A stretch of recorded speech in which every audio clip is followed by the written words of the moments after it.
आइए आगे बढ़ रहे हैं कक्षा 11वीं के प्रश्न पत्र की ओर। प्रश्न क्रमांक 9 से इसे हम कह सकते हैं कि भाग 2 रहे, क्योंकि एक भाग में पूरा प्रश्न आ नहीं पा रहे थे, इसलिए मैंने इसके 2 भाग बना दिए हैं आपकी सुविधा के लिए, ताकि समय भी कम से कम लगे। प्रश्न 9 है, राष्ट्रभाषा और राजभाषा में क्या अंतर है? तो राष्ट्रभाषा संपूर्ण राष्ट्र में बोली जाने वाली जो भाषा है वह राष्ट्रभाषा होती है। राजभाषा क्या है? राजकाज की भाषा को, कार्यालय की भाषा को राजभाषा कहा जाता है। अर्थात राजकाज की भाषा या फिर सरकारी कामकाज की भाषा को राजभाषा कहा जाएगा। ठीक है। और प्रत्येक स्वतंत्र राष्ट्र की एक सर्वसम्मत राष्ट्रभाषा होती है। राष्ट्रभाषा में राष्ट्र की संस्कृति, साहित्य और इतिहास की प्रेरणाएं निहित होती हैं। राष्ट्रभाषा उसी तरह महत्वपूर्ण होती है जैसे राष्ट्रगान, राष्ट्रध्वज अथवा राष्ट्र चिन्ह। ये बच्चों आगे बढ़ रहे हैं हम। अगला प्रश्न है इसी का, लोकोक्ति मुहावरे में क्या अंतर है? लोकोक्ति क्या है? लोक में प्रचलित युक्ति को लोकोक्ति कहा जाता है ना। ये अपने आप में पूर्ण वाक्य होती है, जबकि मुहावरा क्या है? मुहावरा एक वाक्यांश है। क्या है मुहावरा? एक वाक्यांश है, जिससे पूरा अर्थ स्पष्ट नहीं होता। लोकोक्ति का उदाहरण देखें, अधजल गगरी छलकत जाए। ये क्या है? लोकोक्ति है, जिसमें ज्ञान कम रहता है। ऐसे लोग जो है अधिक दिखावा करते हैं, अधिक कुशलने काम करते हैं, ये इसका अर्थ हो जाएगा। और मुहावरा क्या आएगा? 9 2 11 हो जाना, मतलब भाग जाना। ठीक है। आगे बढ़ते हैं अगले प्रश्नों को लेकर हम। 10वां प्रश्न है, भूलों की जगह दूसरा कुत्ता क्यों लाया गया था? अगला प्रश्न है ये।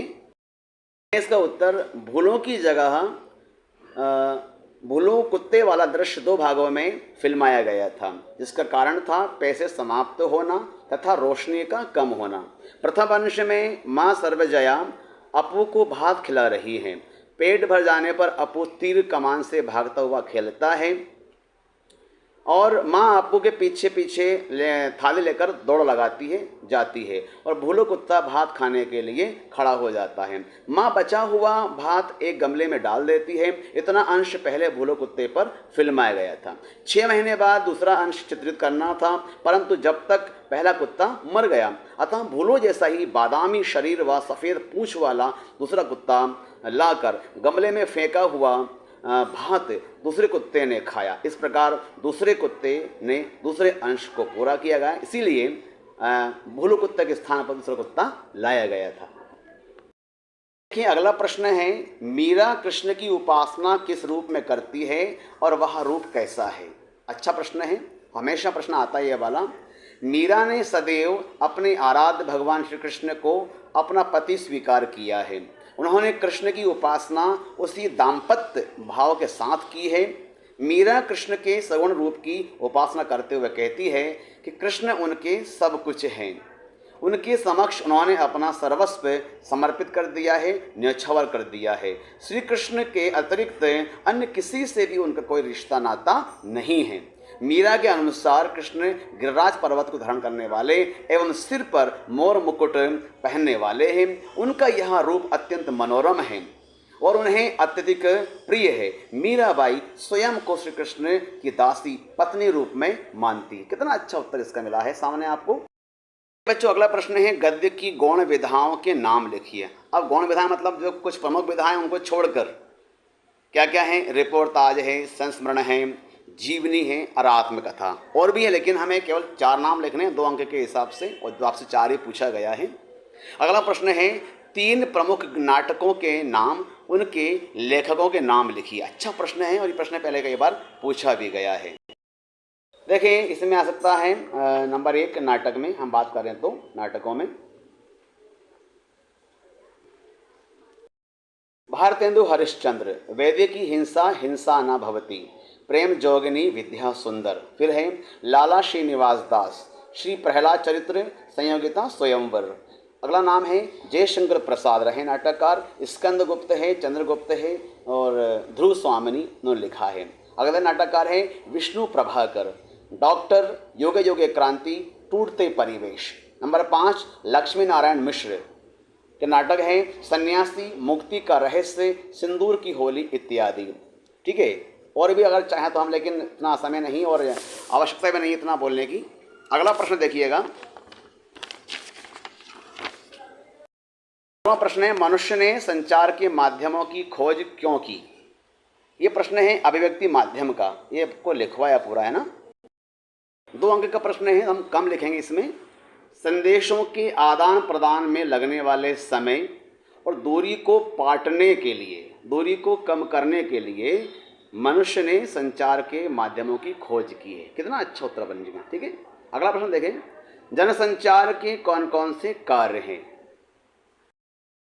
जनसंचार कार्य देखें, सूचना देना, शिक्षित करना, मनोरंजन करना, एजेंडा तैयार करना, निगरानी करना तथा विचार विमर्श के मंच का आयोजन करना, ये जनसंचार के प्रमुख कार्य हैं। 2 अंक में लिखना है तो हम कम ही लिखें जरा इसमें। तो अगला प्रश्न है हिंदी के 2 खंड काव्य, उनके रचनाकारों के नाम लिखें। तो खंड काव्य लिखे पहले हम। तो खंड काव्य क्या है। खंड काव्य खंड मात्र होता है। तो यहाँ पे बस नाम पूछिए आपसे। दिनकर बड़े साहित्यकार हुए हैं, राष्ट्रीय कवि हुए हैं। इनकी रचना है रश्मि रथी। ठीक है, और मैथिलीशरण गुप्त की रचना है पंचवटी, जयद्रथवध, भारत भारती इत्यादि। अगले साहित्यकार हैं महाकाव्य के लिए गोस्वामी तुलसीदास। इनकी रचना है रामचरितमानस, ये बड़ा महाकाव्य, विशद महाकाव्य, विश्व का महाकाव्य है। और अगले साहित्यकार महाकाव्य में हैं जयशंकर प्रसाद। इनकी रचना है महाकाव्य है कामायनी, इसमें 12 सर्ग हैं। आपसे अलंकार की परिभाषा दीजिए, है ना, और प्रकार बताएं। अलंकार क्या है। अलंकार का शाब्दिक अर्थ होता है गहना। जिस प्रकार से गहना या आभूषण पहनने से स्त्री का सौंदर्य बढ़ जाता है, ठीक वैसे ही काव्य में अलंकारों के प्रयोग से काव्य की शोभा बढ़ जाती है। अब इसके प्रकार कितने होते हैं। तो अलंकार के प्रकार हम जानते हैं पहले से, है ना, अर्थ अलंकार, शब्द अलंकार और उभय अलंकार। हालांकि 2 ही अलंकार प्रमुख हैं, है ना, शब्द अलंकार और अर्थ अलंकार। उभय अलंकार क्या है। ये तो नए जो साहित्यकार हुए हैं, जो नवीन धारा बही है काव्य की, और पाश्चात्य कह सकते हैं इसको हम, कि जो पाश्चात्य साहित्यकार रहे हैं उन्होंने उभय अलंकार का प्रयोग किया है। ठीक है, उसमें अनेक अलंकार शामिल हो जाते हैं। देखिए आगे बढ़ते हैं हम। अलंकारों के प्रकारों पर प्रकाश डालिए। अब ये क्या है, इसमें प्रकाश करते हैं, हमें उसको विस्तार से लिखना होगा कि शब्द अलंकार क्या है, अर्थ अलंकार क्या है। तो ऐसे अलंकार, है ना, जिनमें शब्दों के कारण काव्य में चमत्कार उत्पन्न हो, वे शब्द अलंकार कहलाते हैं। जैसे अनुप्रास अलंकार, यमक अलंकार, श्लेष अलंकार, वक्रोक्ति अलंकार, ये सब क्या है, शब्द अलंकार हैं। बात करें हम अर्थ अलंकार की, तो जिन काव्यों में अर्थ के कारण काव्य में चमत्कार उत्पन्न हो, वे अर्थ अलंकार कहलाते हैं। जैसे बात करते हैं हम, है ना, उपमा हुआ, रूपक है, उत्प्रेक्षा है, अतिशयोक्ति है, दृष्टांत है, उपमेय उपमा है, विरोधाभास अलंकार है, भ्रांतिमान है, संदेह है, विभावना है ना, विशेषोक्ति और अन्य कई सारे अलंकार हैं। अब उभय अलंकार क्या है। जो अलंकार शब्द और अर्थ दोनों पर आश्रित रहकर दोनों को चमत्कृत करते हैं, वे उभय अलंकार। उभय करते दोनों प्रकार के, जैसे संसृष्टि या फिर संसृष्टि, संकर अलंकार, ठीक है, इत्यादि। बच्चों अगला प्रश्न है रचना के आधार पर वाक्य के कितने प्रकार होते हैं। हम जानते हैं होते 3 प्रकार, सरल, मिश्र और संयुक्त। अगला प्रश्न देखिएगा, संयुक्त वाक्य किसे कहते हैं। वाक्यों में साधारण अथवा मिश्रित वाक्यों का मिला जुला स्वरूप हो, वे संयुक्त वाक्य कहलाते हैं। इस वाक्य में साधारण अथवा मिश्रित वाक्यों का मेल संयोजन अवयवों शब्द द्वारा होता है, उसे संयुक्त वाक्य कहते हैं। जैसे सूर्योदय हुआ और पक्षी बोलने लगे, इसमें संयोजक शब्द और है जिसने 2 वाक्यों को मिलाकर एक संयुक्त वाक्य बना दिया है। ठीक है। प्रश्न है कबीर अथवा मीराबाई की विशेषताएं लिखिए अर्थात जीवन परिचय लिखिए। तो ये तो आसान चीज़ें हैं, है ना। रचनाएं लिख दोगे आप, भाव पक्ष क्या है, कला पक्ष क्या है, आराम से आप सब बच्चों को पढ़ाया गया है। जब भी हम पाठ प्रारंभ करते हैं सबसे पहले हम परिचय ही लिखते हैं।